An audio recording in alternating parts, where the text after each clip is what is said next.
Number 15. In a Whisper. 911, what is the address to your emergency?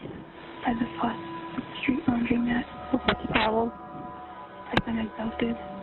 What would you do if you were taken and your abductor was asleep beside you? Hopefully you'd bravely follow this heroic woman's lead. She made the most of this opportunity to call police. Despite the risk involved, the Ohio woman told dispatchers in a whisper that she was in the bedroom of an abandoned house, being held captive by 40-year-old Sean Great. She begged them to come find her. She was hesitant to attempt an escape, in fear that she would wake her captor. Is there any way you can get out of the building? I don't know without waking him, and I'm scared. Is there a bathroom in the house? Well, his bedroom is closed, and he made it so it would make noise. Luckily, the young woman was successful in leading police to the home, where he was arrested and charged with abduction. The woman had befriended Sean a month prior, after which this happened. Even more horrifying, this woman likely escaped an even more horrific fate, as 2 more women were found on the property, and Great eventually led police to a 3rd. If it wasn't for her grit and determination to live, this monster might have gone on to take the lives of many more. Number 14. Unwelcome guests. This scary 911 call found an unlikely hero in a 7-year-old. Carlos was just a kid when he dialed 911 in March of 2010 to report that 3 armed men had entered into his home in Norwalk, California. The door that the men breached was unlocked at the time, and the men threatened the boy's parents, which is when Carlos hid himself and his sister in a bathroom as he called authorities. In the phone call, he begged for the police to hurry, and the dispatcher quickly delivered them, all the while calming the frightened children. Really fast, spring, God, a lot of them. Listen to me, take a deep breath. I already have the police coming. I'm ready. Despite the men finding Carlos and his sister hiding, the young boy stayed on the phone and told the men that the police were on the line. The cowards then fled, without harming anyone or taking anything. Carlos's heroism was astonishing to police. How did he know what to do in such a crisis? Carlos and his mother had run emergency drills involving what to do in just such an event, a lesson perhaps many families should heed. Number 13.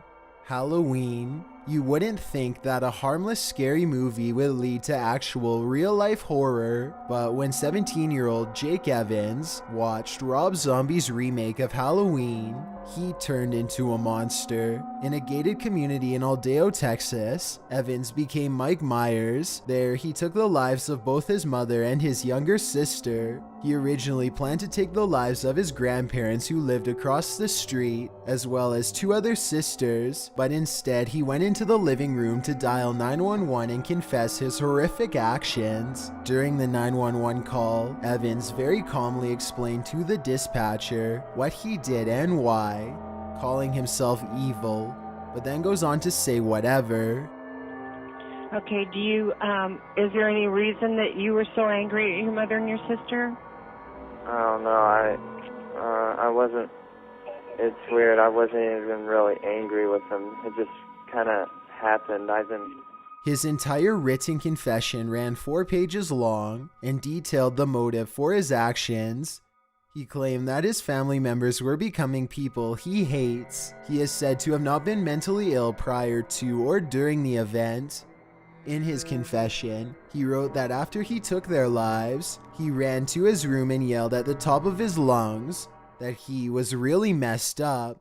He wrote that he thought about the pain he caused his sister, but then justified his actions by remembering the pain she'd caused him. One day he may learn that none of this was justified. Number 12. No brakes. Imagine you're driving down the road with your entire family when you realize your brakes are out. That's what happened to a family of 4 while driving down a motorway in San Diego County. One of the passengers of the runaway vehicle, Chris Lestrella, called 911 to inform the dispatcher that the accelerator of their Lexus was stuck. During the call, which lasted 50 seconds, the dispatcher asked Chris if the car could be turned off at speeds that topped out at 120 miles per hour, with passengers praying in the back seat. The last thing heard on the disturbing call is a woman's scream. We're approaching the intersection. Okay. We're approaching the intersection. Hold on. Pray. Okay. Oh, shoot. Oh. Okay. Hello? The driver was a California Highway Patrol officer, while the other 3 passengers were his wife, her brother, and the couple's daughter. Investigators believe that the rubber floor mat may have trapped the accelerator. It remained unclear whether the Lexus was malfunctioning so that the driver couldn't shift into neutral or power it off. These terrifying last moments of this family's life are truly haunting. Number 11, Soul Plane Survivor. When a helicopter malfunctioned in New Mexico, miraculously one of the passengers survived. This is her 911 call. Ma'am, stop yelling. Tell me where you're at. I don't know what to do. I don't know what to do. There's a big fire. After reaching the dispatcher, Andrea Cobb managed to describe the nightmare that spread before her. She herself was covered in gasoline, while 2 other passengers, the pilot Jamie Coleman Dodd and Zimbabwe opposition leader Roy Bennett, were also still alive. After the helicopter burst into flames, these 2 other passengers passed away before the police were able to locate and arrive at the scene. The desolate, rugged area delayed police response. Cobb was on the call for nearly an hour before rescuers arrived, during which she attempted to save Bennett, encouraging him to breathe. The helicopter was 3 to 5 minutes into the flight when it went down, though it isn't clear what caused it to happen. What is clear is that Cobb suffered greatly and that her 911 call is harrowing. Number 10, The Couple. 78-year-old Gunter Florchinger was married to 21-year-old Filipino native Carhina. While the age difference is certainly questionable, the couple lived in Port St. Lucie for about a year after having met online, and Carhina had a 4-year-old daughter from another man. Despite the age difference, there didn't seem to be any issues between them. That is, until Gunther made 2 phone calls at 1 a.m., one to his neighbor, asking her to pick up his wife's daughter, another to the police to confess his actions. And that I have a baby in here. I called my neighbor to pick up the baby. Anybody who will pick up the baby is alright.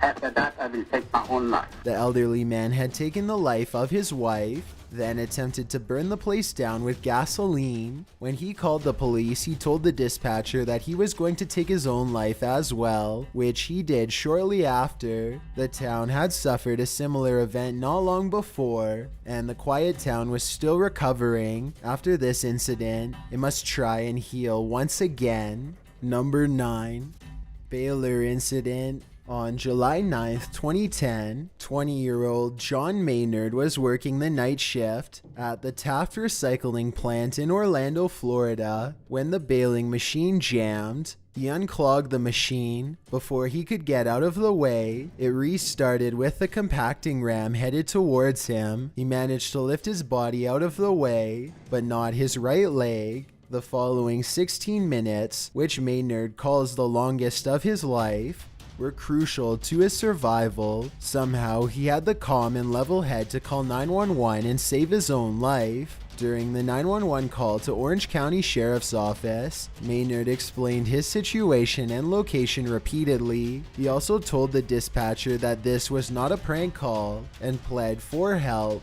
Do you have anything there you can control the bleeding with, sir? Sir, I have nothing, sir. Is your leg, are you or your leg still stuck in the machine, sir?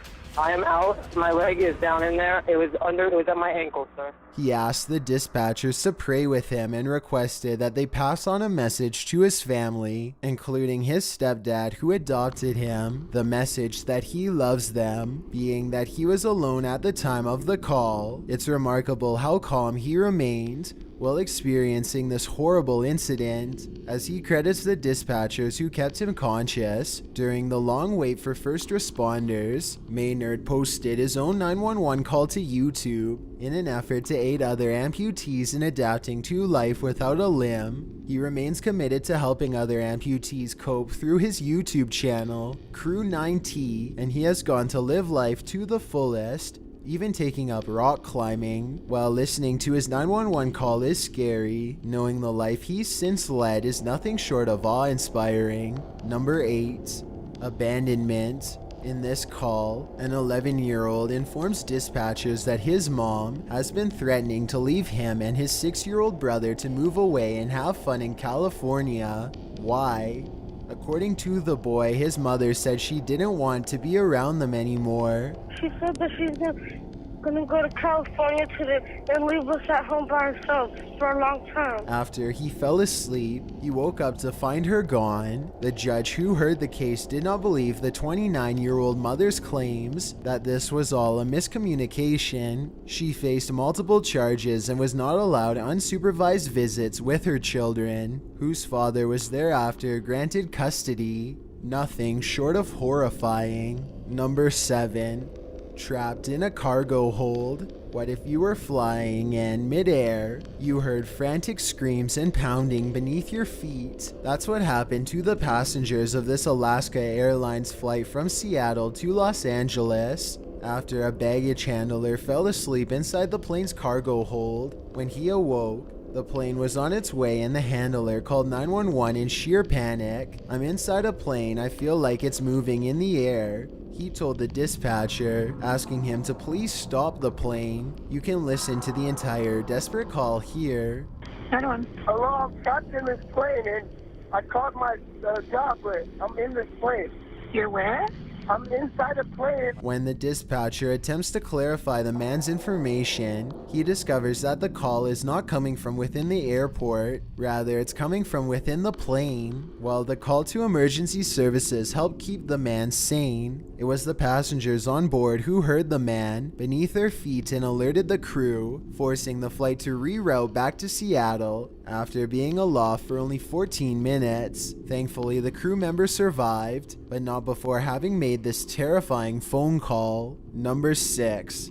Selena. She was a rising star. Her Mexican fan base was huge. They adored her and she was on the verge of crossing over in a big way. International success was in her grasp at only 23 years old. That is until on March 31st, 1995, she had her life taken by her fan club president, Yolanda Salvador. Yolanda was an ardent and obsessive fan. She had somehow needled her way into Selena's inner circle and had been her fan club president and personal assistant for 4 years. She was responsible for collecting fan club fees and eventually was entrusted with managing 2 boutiques opened by Selena. The whole family trusted her and she was given full financial access. Behind Selena's back, Yolanda took full advantage and the boutiques fell flat, while staff began to flee due to the manager's poor treatment of them. Her tyranny only grew as she was given more and more power within the young star's management team. Eventually, however, Yolanda was discovered to have been embezzling money. After she was fired, she asked Selena to meet her at the Corpus Christi Days Inn Motel, still wanting a friendly relationship with Yolanda. Selena complied, but there her short life ended when Yolanda took her life. As hotel workers called 911, the young rising star laid in the hotel lobby, where she repeatedly told them her attacker's name and her room number. Right now? Yes, ma'am. She just passed out. Okay. I already have to call in. Somebody can give some information so we can get the suspect. Okay. You don't know anything else about who might have done it or anything like that? It's another lady. That's all I know. We're trying to find out.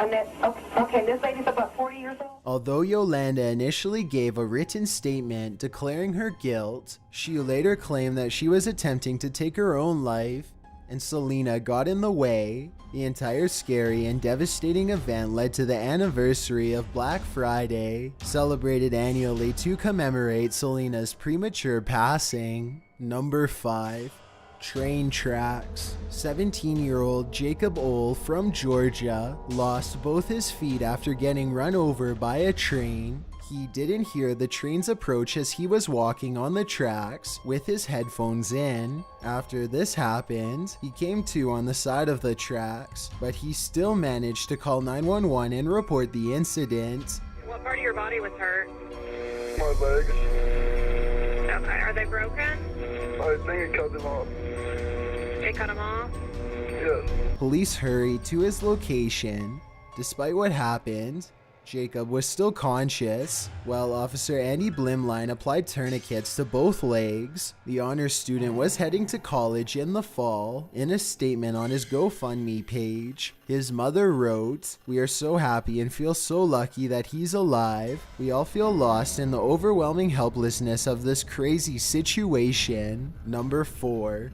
The intruder. It was nighttime in the city when a stranger came to Karen's door, along with her child. She was scared enough to dial 911. The recording of the phone call that followed is nothing short of terrifying. In the call, the woman tells the police dispatcher that a strange man is pounding on her door, yelling at her to let him in. Are you still with me? Tell him you've got the police on the phone. I've got the police on the phone. Who are you? Why are you here? He's in the bedroom with her. The woman had locked the front door and gone to her bedroom to make the call, during which the stranger is heard trying to break down the door. The dispatcher advises her to remain on the line. After confirming her location, the woman frantically informs the police that he broke through the door and is now in the house, and soon he's right outside her bedroom. The dispatcher tells her to inform the man that the police are on the phone, likely hoping this information will scare off the intruder. It doesn't. The woman repeatedly tells him the police are on the phone and asks the stranger why he's in her home. Then, chillingly, the call ends. Further information on whether this intruder was caught could not be found. Number 3. Family horror. A 12-year-old girl called 911, telling the dispatcher that her dad was being really mean to her mom after drinking. The duration of the call went on for a horrific 17 minutes. Get away from me! No, they're coming for you! They're all coming for you! The police and everything! You're harassing her! Are you coming soon? Yes, honey, they're coming, okay? They're on their way. During the call, the girl told her dad repeatedly to get off her mother. The girl, along with her 9-year-old sister, were the only ones at home. The children's mother was school teacher Angela Luke. At some point during the call, she managed to escape her husband, grab her children, and race to her vehicle, but the young girl who remained on the line with the dispatcher said her father wouldn't let them leave. Finally, the three managed to reach the car, but the horror doesn't end there. When they attempted to drive off, the man hung on to the car and fell off as her mother drove away. A day later, the man succumbed to his injuries. Unfortunately, despite surviving the incident, all three women must live with the inevitable emotional and psychological scars of this terrible event. Number 2. Face incident. When a frat boy lost his mind, a good neighbor stepped in to help. Jeff Fisher called 911 when he found 19-year-old Austin Haruff grabbing his neighbors rabidly, making animal-like noises. Fisher relayed to the police that his neighbors had his life taken, and the frat boy had attempted to take his life as well when he tried to help. And you said you definitely saw a knife, and that's what he hit you with in the back? No, I did not see it, but my wife's looking at my back, and it appears I got punctured. The college student's psychotic behavior had been caused by having ingested bath salts. This resulted in ultra physical strength and psychosis that included eating faces, which he was doing when police arrived at the scene. Austin had stomped out on dinner with his parents earlier that evening, who had then called police to report his troubling behavior. The event that followed was completely random and described in horrifying detail by this hero who stepped in to help. Before we get to number 1, my name is Chills and I hope you're enjoying my narration. If you're curious about what I look like in real life, then go to my Instagram at DylanIsChillinYT and tap that follow button to find out. I recently released a small mixtape and I'd love to know what you think of it. Tap the circle icon in the top right corner, then tap my mixtape to give it a listen. It's also linked in the description below. It's a proven fact that generosity makes you a happier person, so if you're generous enough to hit that subscribe button and the bell beside it, then thank you. This way you'll be notified of the new videos we upload every Tuesday and Saturday. Number 1. Trapped by a minivan. This heartbreaking 911 call reveals the final moments of Kyle Plush's young life. The 16-year-old was pinned beneath the third row folding seat of his Honda Odyssey van in the school parking lot. As police tried to find the boy's location, the calls he made to the dispatcher were gut-wrenching, the second of which went unanswered. This is not a joke. I'm trapped inside my gold Honda Odyssey van in the Southwood parking lot of 7 Hills West. Send officers immediately. I'm almost dead.